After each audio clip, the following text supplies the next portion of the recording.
There are a few last whispers rippling through a TV studio audience as the red standby light flickers. People shuffle and creak in their seats, clearing their throats. A cough and a couple of stifled giggles emanate from the back row. Then, silence as the bright studio lights come alive. The air feels charged. The host's footsteps can be heard approaching. He's tall, tanned, and carries himself with polished confidence. The presenter is Robert Kilroy Silk. This is his show, called Kilroy. It's an audience-centred daytime chat show, not that far away from Jerry Springer, but without the scraps. And it's watched by millions.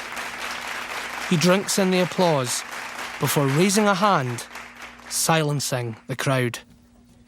But before the show begins, there's a moment that was never aired. Relax. A warm-up, just for the audience.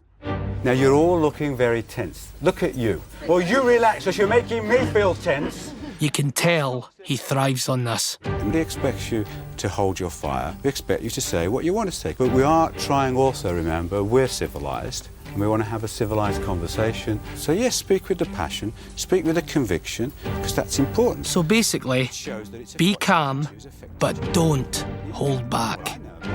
Among the invited audience sits Mags Haney. She's more than ready for her 15 minutes of fame. But will she come to regret stepping into Kilroy's arena? Because once you're in the glare of the cameras, there's no hiding. And 300 miles away, back in Stirling, on the Raploch estate, the consequences of this moment are already stirring. I'm Myles Bonnar, and this is Crime Next Door, the Ballad of Big Mags. Episode 2, Notorious.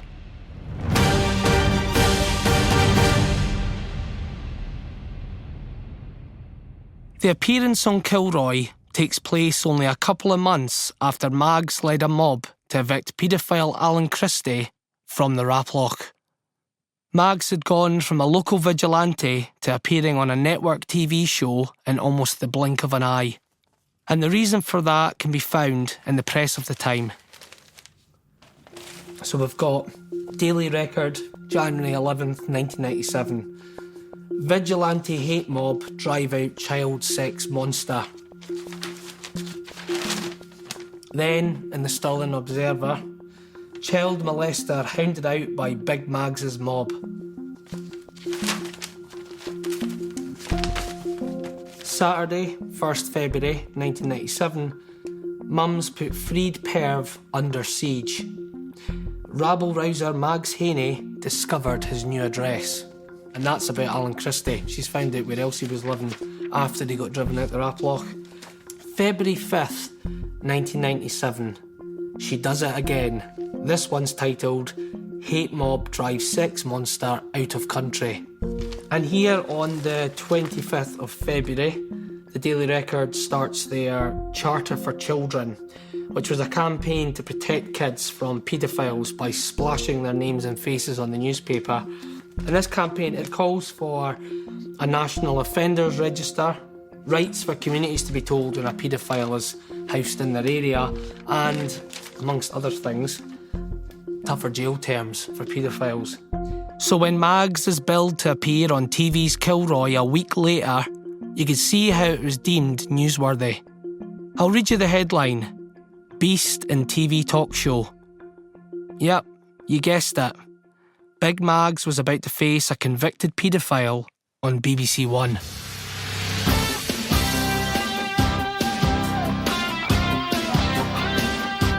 To give you the full picture, this debate isn't taking place in the most tranquil of settings. It's the 90s. Controversial TV is what people want, and host Kilroy steers his show through friendly discussion into spectacle at the drop of a hat. No one is getting battered on camera, but flared tempers and hostility are still par for the course. Every year, hundreds of paedophiles are let out of jail to continue with their lives. But where do they go? Back home, of course. But should we know who they are, where they work, where they lived. The studio was like a pressure cooker. Audience packed in close, agitated, while the composed Kilroy waits to light the spark. And he was good at it.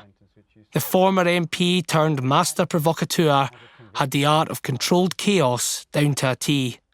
One moment he was the voice of reason. The next, he was fanning the flames and goading reactions. He lived for the drama. The raised voices, the awkward silences, the moment someone snapped. It's clearly popular, although for some, it was a guilty pleasure. They're scum. Get rid of them. That's right. You people have We're all taken talking my about innocence away. rehabilitating My you children's people or whoever, and we have to teach a little 19-month-old baby not to speak to strangers because of people like you. Of those invited to contribute on this episode, there are people with lived experience. Victims, parents, counsellors, campaigners like Mags, and two men clearly wearing disguises who'd been convicted of child abuse. Also on the panel that day was Joan Burney from the Daily Record, whose Charter for Children campaign had been making waves. Indeed, but if the law lets people down, if people think that the law put him into prison. The law didn't keep him in prison. The law sentenced him to 5 years and he was out within 3. That's wrong. That's when people feel let down. Nearly 30 years later, Joan doesn't remember the experience with much fondness. Well, it was appalling. It was absolutely dreadful. I couldn't stand Kilroy. He was whipping up the audience. He was getting his reactions. And of course, these men, I'm not going to say poor men, the paedophiles who wore their disguises, I did get the feeling that if Kilroy had wanted to, he could have had these men ripped apart. I think you are quoting mainly from what is put in the newspapers. You have got several of those facts. No, one at a time. One at a time. That is my daughter you're talking John, hold on. about. Talking about our daughter. I think it was gladiators in Roman times. I mean, they wanted blood. It wasn't pleasant. It was never a pleasant programme. It's not my shiniest star. I don't think Kilroy was British television's shiniest star. It was trying to promote a reaction by bringing up the stocks, really, if not the gallows. About halfway through the show, Kilroy pulls the focus onto Mags. We removed a paedophile from Stirling in 2.5 hours. We were called vigilantes. We were not vigilantes. We done the appropriate thing. We contacted the police, social services and housing department, told them that we were going to get the paedophile out. So everything was done legal. We did not go in vigilante-wise. We did not go in You went to court and got a court order? No, we did not go in with intentions. But that's not legal, violence. Mags. What if I came to your door? Lynch law. What if I came That's to no lynch law. A lynch law is when you start patting windows in and kicking doors in and all. We didn't do that. We just wanted the animal off the streets. So you took Mags then starts arguing with the lady sitting next to her. He's an animal. Yeah. Where should the He's complaining about What his treatment in the jail. What chance have we got in society to help these people when people talk like you? Have you got a problem? Have you got I a don't have a problem, no. I think I not. don't have a problem. Or you've got it in your family one or two when you're sticking up for the like No, that. don't attack my I'm telling personality. you, I'm these telling people you, you're make me acting sick. like an animal, doing what you I'm were an doing. animal. Yeah, the vigilante you and your I'm an animal. They're the animals sitting near to them. No, that's unfair. Listen, neither of us, none of us. Listen, Mags, talking to you. None of us are animals. We are all. You wouldn't be surprised to see Mags lose her temper here, but she shows real restraint. She's not used to people speaking to her like this, and back home on the Raploch, they wouldn't risk it. If the officials of our world cannot do the right thing by the innocents in our street, and that is we find in other places to put these people into, well, the people have got to go up and get them out themselves one way or another. Because we don't want them on our doorsteps. Well, what you're saying is that we've got to rule things by We want vigilante. freedom for our children. We don't want to have to turn our homes into jails where our children are locked in their own homes to let the paedophiles stalk the street. And that's what it's done. After Mags gets her chance to speak and a round of applause, she could be heard for the rest of the broadcast. Before, she was quiet. Now, she's fizzing. You can't miss her. She did give him what he wanted for the programme, but I don't think he gave her what she wanted from the programme. I think she would have liked a little more respect And I don't think she felt she was getting respect. She got heard, she made noise, but she never got respect. Take care of yourselves. See you in the morning. In a flash, 60 minutes of television is done. The programme for the viewing public is over. But I'm watching a copy of what we call the rushes. And this rolls on beyond those final credits and cuts back to a shot of the audience. They're clearly agitated. One of the guests is actually in tears. Come on, you're all right. Come on. Mags is the first person to reach out to offer comfort. Kilroy then delivers the weeping audience member to Mags, who takes her away All right, off camera. Mags, go. Take her up. Mags liked the limelight, that's a given. But this footage indicates she genuinely was passionate about this issue and people who are affected by it. There is a compassion there. Yet, she's still largely portrayed in the media as a one-dimensional caricature. Mags's granddaughter, Cassie Donald again. So she ended up on Kilroy and she spoke up and then again made the papers. And I'm not going to say that she didn't love the attention, because she did. And she really did. She loved, not the notoriety, but probably just the attention. And it snowballed from there, didn't it? I mean, it really did.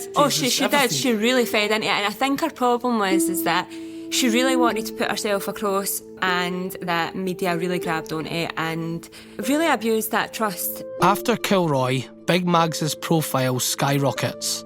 In her role as self-styled anti-paedophile campaigner, she starts popping up at protests across the country. She's embraced as a salt-of-the-earth straight-talker, applauded in many quarters for standing up for decent folk, for taking action to fix a perceived societal problem.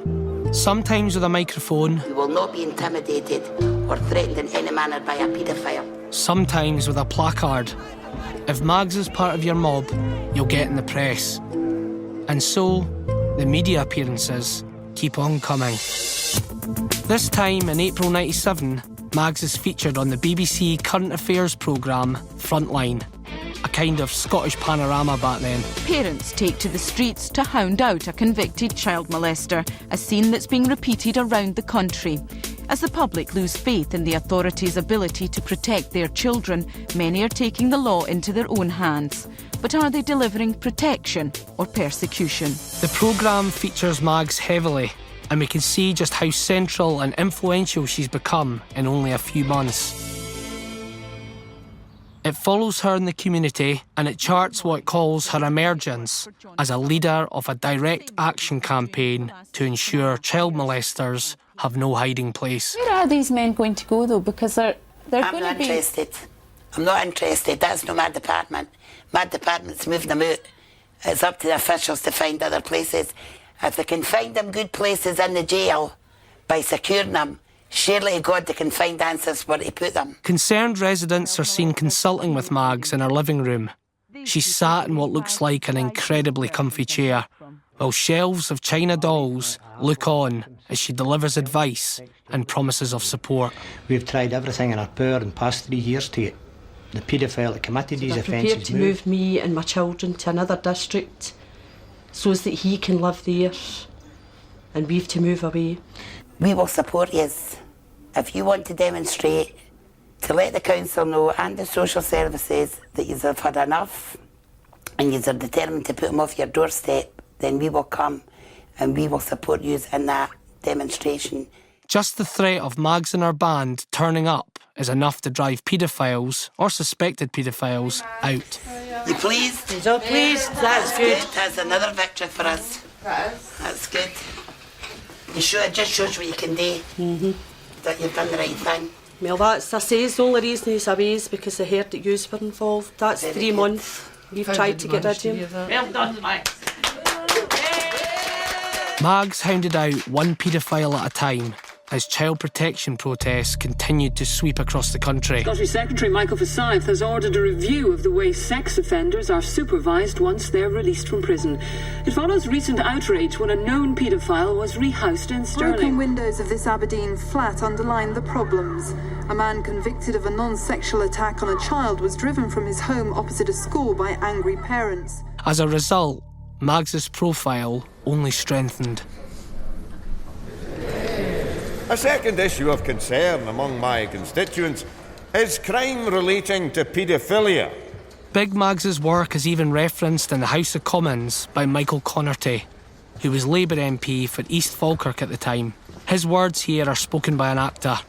We have a notorious character in Scotland who has been lauded and given great publicity, called Mags Haney from Stirling. Notorious? She goes around with a gang, and they stood outside the court during a recent case involving the molestation of a young person, shouting, "Kill the beast." Obviously, they were trying to whip up public anger. It appears Mags was now the problem. The Labour MP seems to be frustrated at Mags's plaudits in the press, and away from the front page splashes, that frustration was mirrored by others. Not anywhere prominent, but rather tucked away in the tabloid's readers' letters. The bit, let's be honest, most of us never read. Joan Burney again. This was old media, so people would phone up or they would send a letter. A lot of letters at the time came in from people on the Raploch who felt the area had, like a lot of areas like that, a bad reputation, which had brought on to them by a few people like Mags Haney, whereas most of them were good, decent people trying to have good, decent lives. So I've got some of these letters that were published in the Daily Record, sent in by readers.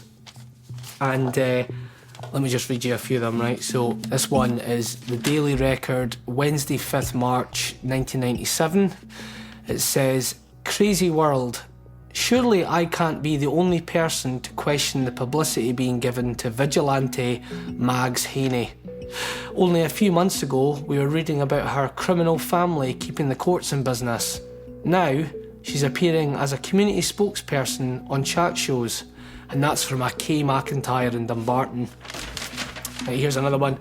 Daily Record, 20th of June, 1997. The headline is, "Big Mags is not our role model." It goes on to say, "The majority of people living in Stirling's Raploch are disgusted by the publicity given to Big Mags Haney. She and her followers are just a minority in our community. This area was respectable until she moved back. The people here don't care about Big Mags and her brood, so please don't give her any more publicity, as it is not a true reflection of our community." And that's signed off by a respectable citizen, they call themselves. What else have we got here? Right, here's another one. So this one is from the Daily Record again, 24th of June, 1997. Headline is, "Caring Folk." It goes on to say, "The story about Big Mags Haney was enough to turn the stomach of every decent person in Raploch, and I can assure you there are plenty. The next time you report on Raploch, don't just stick to Big Mags's area. Try looking at other parts, where you will meet people who really care." And that's signed off by Regular Record Reader. So we have Mags as the tabloid darling, good for an article, great for a soundbite. The media isn't exactly putting her on a pedestal, but she seems almost the moral centre of the Raploch. Then you read all these letters, all complaining about the press giving her that exposure. They say she doesn't speak for the community, that if anything, she's a blight on it. While people are happy to write into the paper, it's likely far more daunting saying it to Mags's face. At least it was, until one day, things took an extraordinary twist.